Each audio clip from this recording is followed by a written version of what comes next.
Hi అండి, welcome to my channel. ఈరోజైతే కోడిగుడ్డు పులుసు అండి. ఈరోజు కోడిగుడ్డు పులుసు ఎట్లా అంటే, నేను ఏదైనా సరే గుడ్డు కర్రీ చేసినప్పుడు ఏంచి చేసుకుంటా. ఈరోజైతే వేయించకుండా, మీరందరూ అంటే చాలా మంది ఎక్కువ మంది వేయించకుండా చేస్తారు కదండి, అట్లా చేస్తున్నాను. ఎట్లా ఉందో టేస్ట్ చూసేయాలని, ఒక్కసారి ట్రై చేయాలని చెప్పా కదా, ట్రై చేస్తున్నాను. ఫస్ట్ అయితే 4 గుడ్లు తీసుకొని ఉడకబెట్టేసి, ఈ విధంగా మొత్తం పొట్టంతా పైన పొట్టు తీసేసి, ఈ పులుసుకి నేను ఒక 5 ఎర్రగడ్డలు తీసినానండి. పులుసుకి ఎర్రగడ్డలు నేను ఎక్కువ వేస్తాను, చాలా బాగుంటుంది. ఎర్రగడ్డలన్నీ నీట్గా మొత్తం సన్నగా కట్ చేసేసుకున్నానండి. ఎర్రగడ్డలు అనేది సన్నగా కట్ చేస్తేనే ఏ కర్రీకైనా సరే చాలా బాగుంటుంది. ఇట్లా గుడ్లు మనం ఒలుచుకున్నప్పుడే దానికి కొంచెం 4 వైపులా ఇట్లా గీట్లు పెట్టుకుంటే బాగుంటుందన్నమాట. పులుసుకి ఏ కూరకైనా సరే ఇట్లాగా కత్తితో ఇట్లాగా పెట్టుకుంటే చాలా బాగుంటుంది. ఈ విధంగా పెట్టి పక్కన పెట్టేసుకొని, ఇప్పుడు నేను తీసుకున్న ఎర్రగడ్డలన్నీ సన్నగా కట్ చేసేసాను. టమాటాలు, పచ్చిమిర్చి, చింతపండు, పెద్ద నిమ్మకాయ చింతపండు తీసుకొని కడిగి నానబెట్టుకున్నానండి. ఈ మొత్తానికి ఇట్లా పులుసుకి అయితే ఇట్లా రెడీ చేసేసుకున్నాను. ఇప్పుడు స్టవ్ వెలిగించి ఒక దబర పెట్టేశానండి. ఇట్లా దబరలో కొంచెం ఆయిల్ పోసుకొని, ఆయిల్ వీటెక్కంగానే ఒక 1/2 టీ స్పూను ఆవాలు, ఒక 1/2 టీ స్పూను జీలకర్ర, కొంచెం మెంతులు అనమాట. అంటే 1/2 టీ స్పూన్ కానీ చాలా తక్కువ, మెంతులు కొంచెం తక్కువ వేసుకోవాలి. మెంతులు కూడా ఇట్లా మొత్తం వేగిపోయాక కట్ చేసి పెట్టుకున్న ఎర్రగడ్డ ముక్కలు, పచ్చిమిర్చి ముక్కలు కూడా వేసేసాను. సన్నగా ఇట్లా ఈ విధంగా కట్ చేసి వేసేసుకున్నానండి. ఇవైతే కొంచెం బాగా మగ్గనిచ్చేద్దాం నూనెలో. నేనైతే పులుసు ఇట్లా చేస్తానండి. మీరు పులుసు ఎట్లా చేస్తారు, ఇంకా ఏం వెరైటీల్లో ఈ పులుసులో కూడా ఉన్నాయో నాకైతే మీరు కామెంట్ పెట్టమన్నా అసలు ఒక్కరు కూడా పెట్టట్లేదు. దయచేసి ఒకరన్నా కామెంట్ పెట్టండి.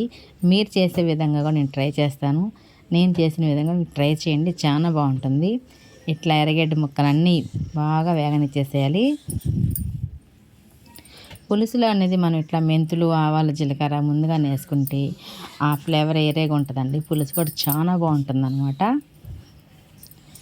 ఇట్లా ఎర్రగడ్డ ముక్కలన్నీ బాగా మనకి ఈ విధంగా మొత్తం మగ్గిపోయాక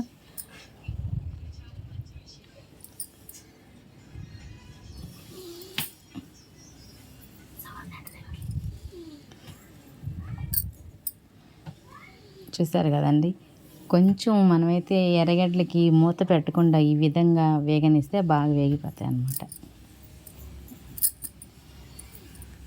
ఇట్లా ఎర్రగడ్డ ముక్కలన్నీ మనం సన్నగా తరగడం వల్ల ఏంటంటే ఎంత బాగా మనకి పులుసు అనేది బాగుంటుంది అనమాట. ఇట్లా మంచిగా బాగా చూడండి, ఈ కలర్లో బాగా వేగిపోవాలి. ఎన్ని ఎర్రగడ్డలు తీసుకున్నా మనం ఇట్లా బాగా వేపుకుంటే ఆ పులుసు అనేది తినేటప్పుడు చాలా నోటికి రుచిగా బాగుంటుందన్నమాట.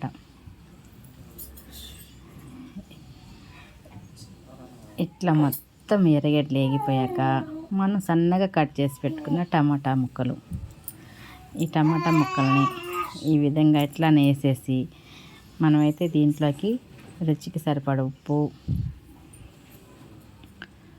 కొంచెం పసుపు పొడి వేసేసి, రుచికి సరిపడా కారం కూడా వేసేసుకుందాం.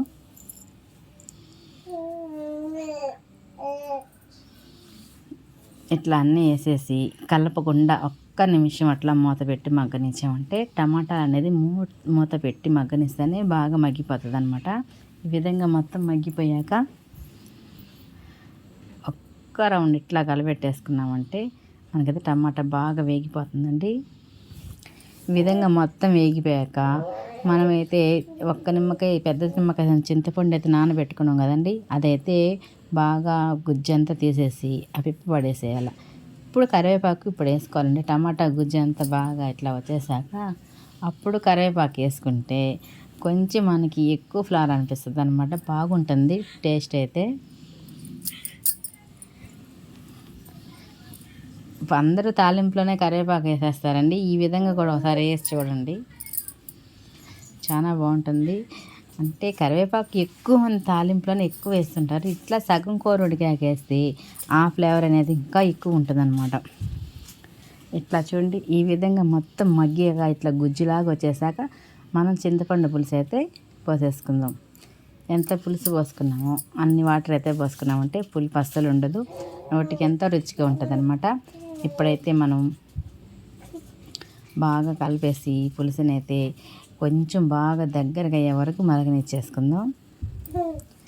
ఇట్లా మూత పెట్టి ఒక్క సెకండు అట్లా పొంగులుగా వచ్చేటట్టు పెట్టుకొని ఈ పులుసుని అయితే బాగా చిక్కగా మరగనియాలండి.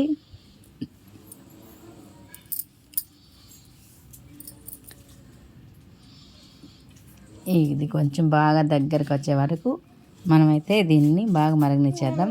ఒక స్పూను నేనైతే ధనియాల పొడి వేస్తున్నానండి. పులుసుల పొడి అంటే పులుసుల పొడి మనం ధనియాలు, మెంతులు అట్లా పులుసుల పొడి మన ఛానల్లో కూడా ఉన్నాయండి, ఎట్లా చేయాలనేది. అది పొడి చేసి పెట్టుకుంటాం మేము పులుసులు, కానీ ఆ పులుసుల పొడి ఒక స్పూన్ వేసేసి బాగా మరగనిచ్చేసి ఇప్పుడు మనం కత్తితో బాగా అట్టి ఇట్టు గీటలో పెట్టుకున్నాం కదండి, ఆ గుడ్లు అయితే వేసేసి ఒక్క సెకండ్ అట్లా మరగనిచ్చేసానండి. అంతే, ఎంతో గుమగుమలాడే కోడిగుడ్డు పులుసు నేనైతే ఈ విధంగా చేశాను. చాలా బాగా వచ్చింది, పిల్లలు కూడా చాలా బాగా తిన్నారు. కొత్తిమీర అయితే చల్లేసుకున్నారు లాస్ట్లో. ఫస్ట్ అయితే మీరు మా ఛానల్ని లైక్ చేసి షేర్ చేసి అట్లనే సబ్స్క్రైబ్ చేయండి. ఓకేనా ఫ్రెండ్స్, బాయ్ అండి. Thank you for watching.